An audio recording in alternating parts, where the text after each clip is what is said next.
Hi there, and today, Galatians chapter 5, verse 22, just picking out a few words from that verse.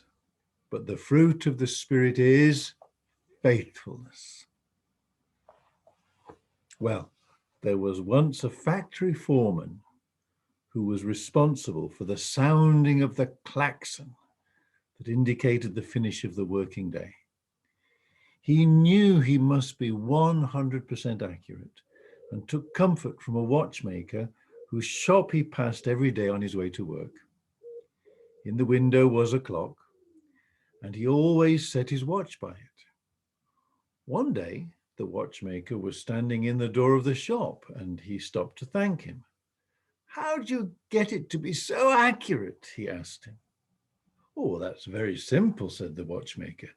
"I listen every day for the klaxon in the factory, since I know the foreman there must be very careful to keep good time." Well, we smile.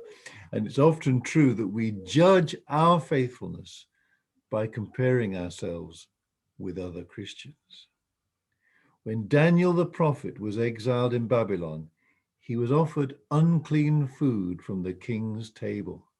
Later, he was threatened with death if he would not desist from the habit of praying 3 times a day.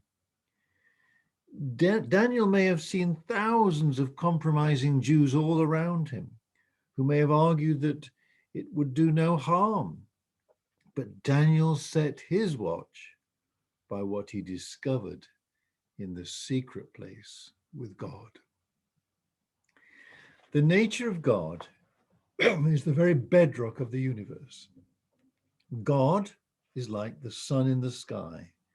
It runs its course with totally predictable regularity. God has never broken a promise, never uttered anything that was not true, and he has never disappointed anyone who believes in him. God is faithful, and that quality is imparted to everyone who loves and receives the oxygen of his being. The faithfulness of God is the characteristic of all who love his living presence. Daniel was a man of prayer, holiness as well, and clear witness in his working environment. But the quality that undergirded every one of the other qualities that he had was his faithfulness, which was of such depth that even his enemies knew that no matter what the consequences, he would never stop.